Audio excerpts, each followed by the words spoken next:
analizan las sentencias de estas tres salas, ¿cuál de ellas ha actuado con mayor frecuencia a favor del gobierno y si puedes darnos algunas cifras? Sí, bueno, de las tres, las que, digamos, tienen mayor cantidad de casos en los que directamente debió ejercerse y no se ejerció, según los resultados de la investigación, control judicial sobre el poder público nacional y específicamente sobre el gobierno y la Asamblea Nacional, Contraloría General de la República también, son la Sala Constitucional y la Sala Político-Administrativa. De las dos, tendría que ser la Sala Político-Administrativa la que señalemos como la que mayor cantidad de juicios tiene contra estos poderes públicos, porque ella es la que se encarga de controlar todo lo que es la actividad de la administración pública, que en Venezuela además tiene un tamaño impresionante, pero también, por ejemplo, estas decisiones de las inhabilitaciones políticas que dictaba la Contraloría General de la República, bueno, es una competencia de la Sala Político-Administrativa, y en general, pues todo lo que son actos dictados, decretos por el presidente de la República, reglamentos, todo lo que tenía que ver, por ejemplo, con las concesiones a medios de comunicación, todo eso lo controla la Sala Política Administrativa. Pero la Sala Constitucional también tiene un papel importante, digamos, en términos de casos decididos a favor del gobierno nacional y de la Asamblea, porque ella se encarga de controlar la ley habilitante, los decretos ley, todo lo que fue el proceso de reforma y enmienda de la Constitución, todo lo que tiene que ver también con aspectos, ya decía, de la reforma de las reservas internacionales, de lo que es la protección a través del amparo de derechos humanos en diferentes materias como propiedad privada, como derechos políticos, como libertad de asociación, y todos los criterios que hay en este sentido pues son regresivos, al punto de que la Sala exhortó al Ejecutivo Nacional en algunas sentencias a salir de la Convención Americana. Estadísticamente hablando, bueno, en los números que te enviaba ayer, se refleja un poco que no solamente son pocas, digamos, las sentencias de fondo en este tipo de juicios de control contra estos poderes nacionales, las que han dictado comparativamente con otro tipo de sentencias más bien de trámite, ¿verdad?, de mero trámite que no resuelven en los juicios, lo que ha dictado tanto esta Sala Constitucional como la Político, y que dentro de esas pocas sentencias que se han dictado, bueno, ahí los números reflejan claramente cómo en ningún caso le han dado la razón a los particulares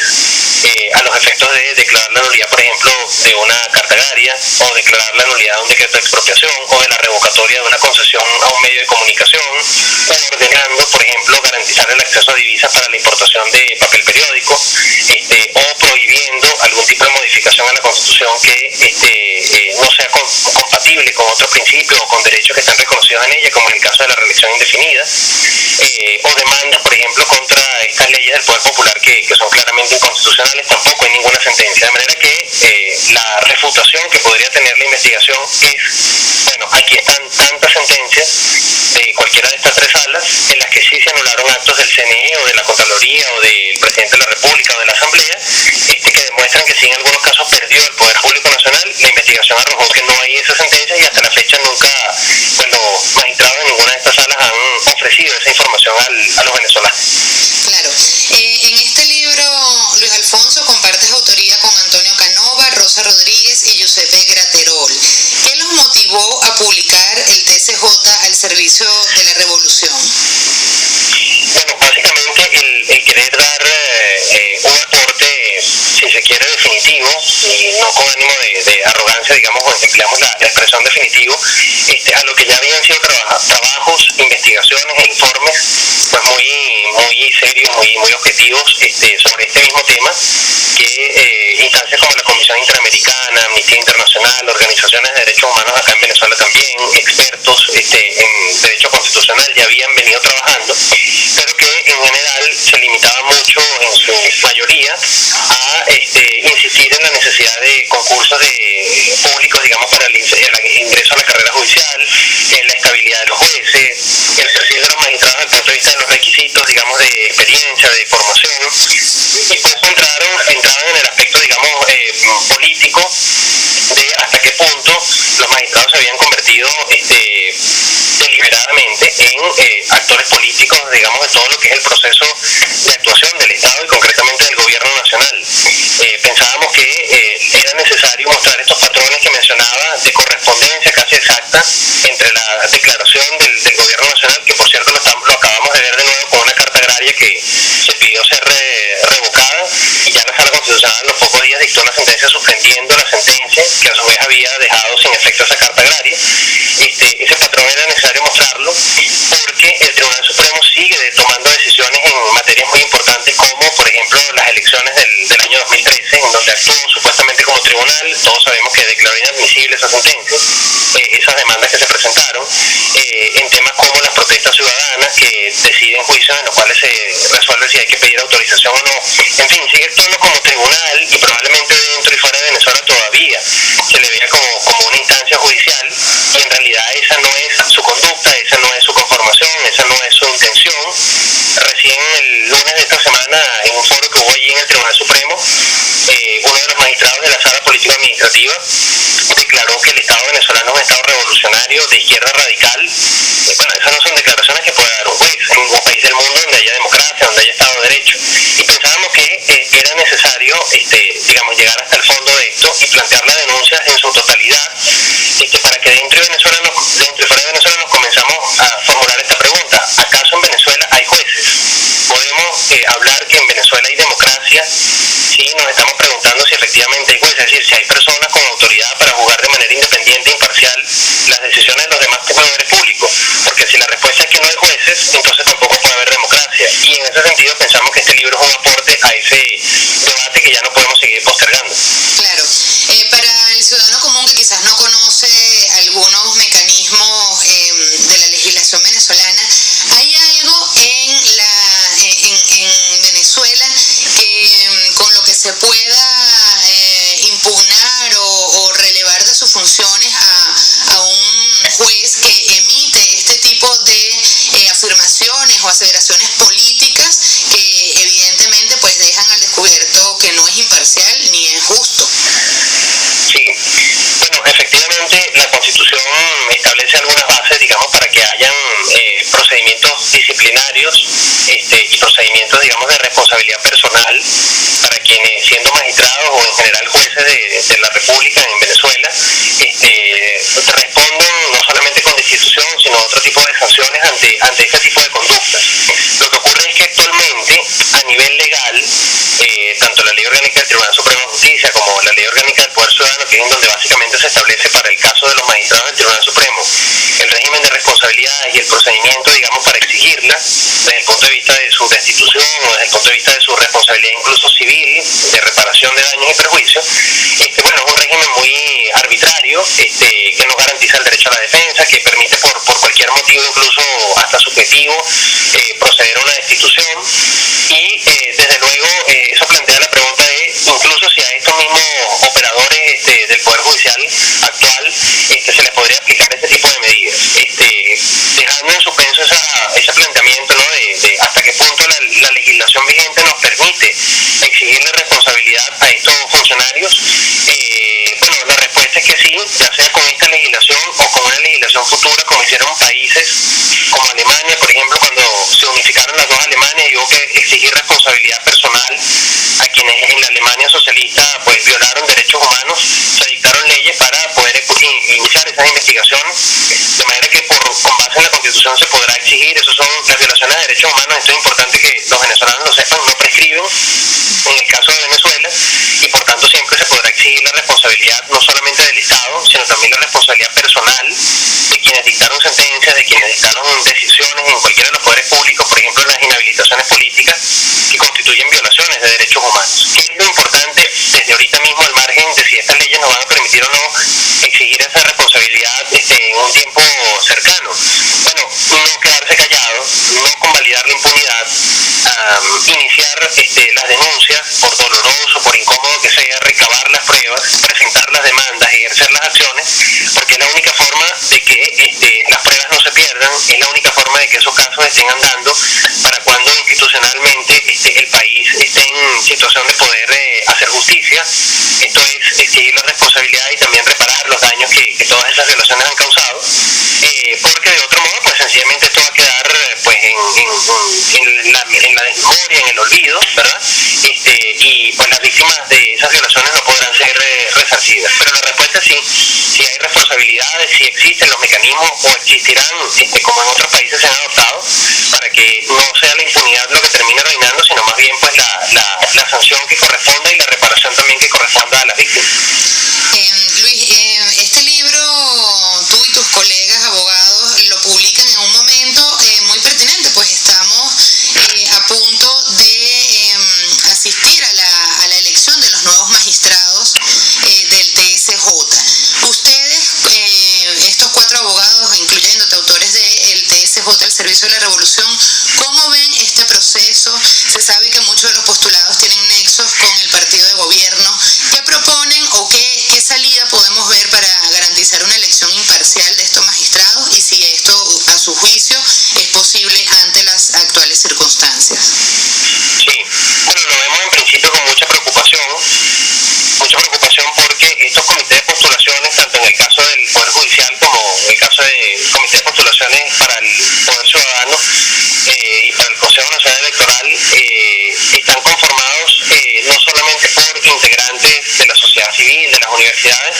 sino también por diputados. Y eso pensamos que es contrario a la Constitución.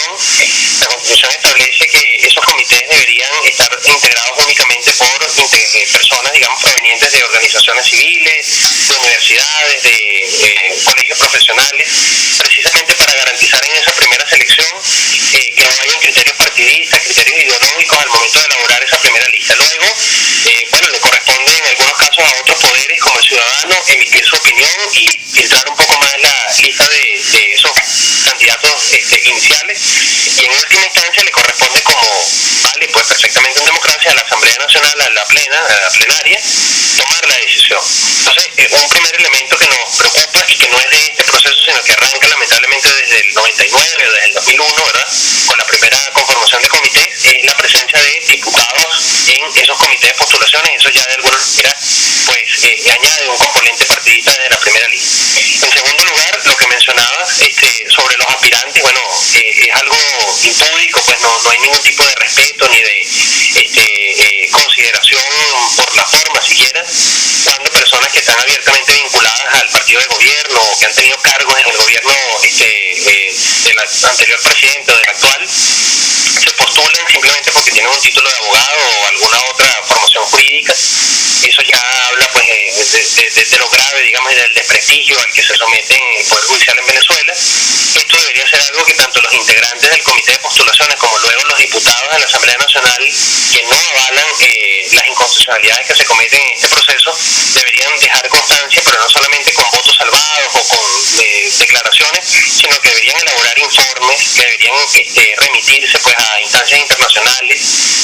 a otros poderes judiciales, a tribunales constitucionales, es decir, a otra serie de instituciones, para que adquieran conciencia de que quienes están siendo designados o eventualmente lo serán, no cumplen con los requisitos profesionales, pero tampoco con los requisitos de no ser partidarios del gobierno nacional. Lo que no podría ocurrir, y es la otra preocupación que nos genera todo este proceso actual, es que de pronto por estos cálculos que se hacen en política, bueno, hay que designar, no recuerdo cuántas horas son, creo que son 12. Bueno, 8 del oficialismo y 4 de la oposición. Bueno, esto es algo muy grave,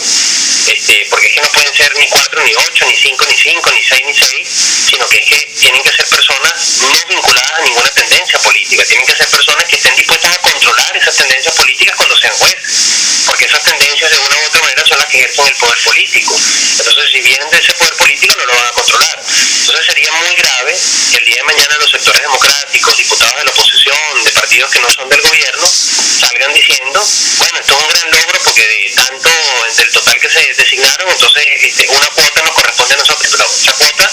primero no va a poder frenar a la mayoría del resto de los magistrados cuando cometan estas decisiones inconstitucionales, pero en segundo lugar, mucho más grave, has legitimado una designación que es inconstitucional y que sabes muy bien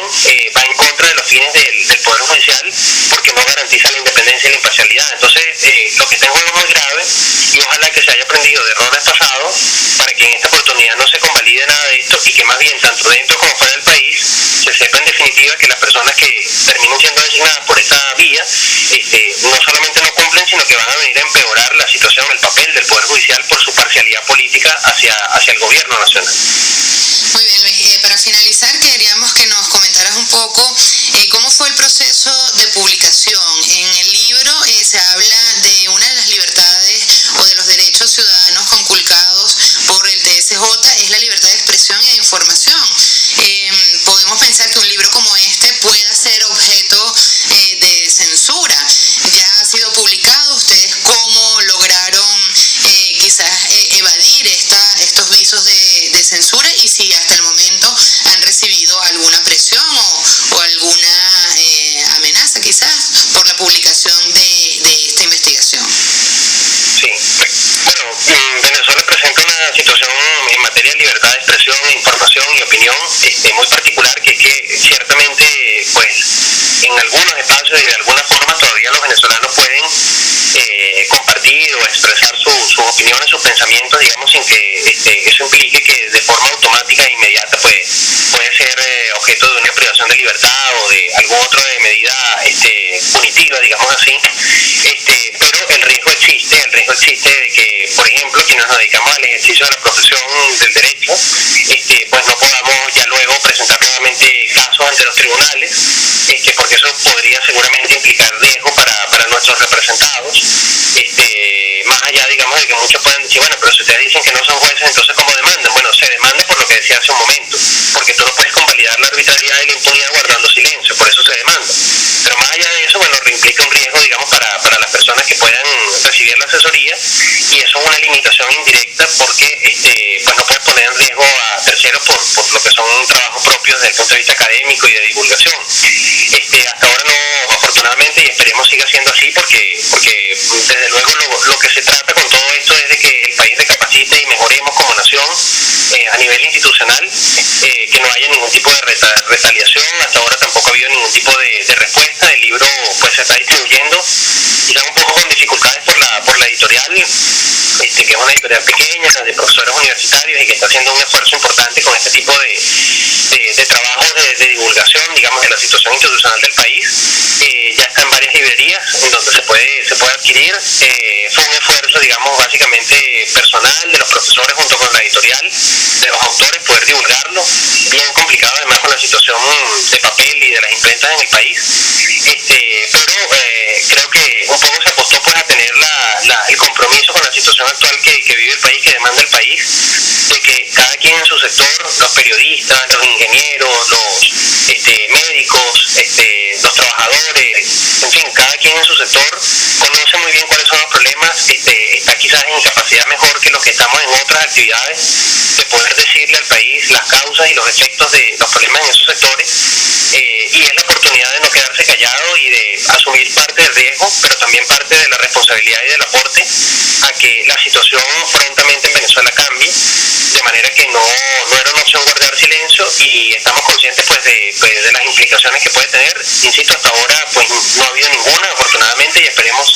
siga siendo así, pero desde el punto de vista pues personal, profesional, se implica una serie de restricciones que las asumimos y que pensamos pues vale la pena, porque el país tiene que mejorar para que todos individualmente y como sociedad podamos estar mejor. No podemos seguir en este deterioro y en esta degeneración, digamos, social y institucional, y creemos o esperamos que así sea. El libro pues sea una pequeña contribución en esa dirección. ¿Dónde se puede conseguir el libro? El libro está ya a disposición en las librerías Calatos, Lugar Común, Noctua, El Buscón. Próximamente, si no está todavía, estará en Distribuidor Estudios, en Estudios está, pero decía en la cadena Tecniciencias. Creo que en general son las librerías que actualmente lo tienen, también en el pasillo de Ingeniería de la UCB, pero ya deben haber salido de vacaciones allí.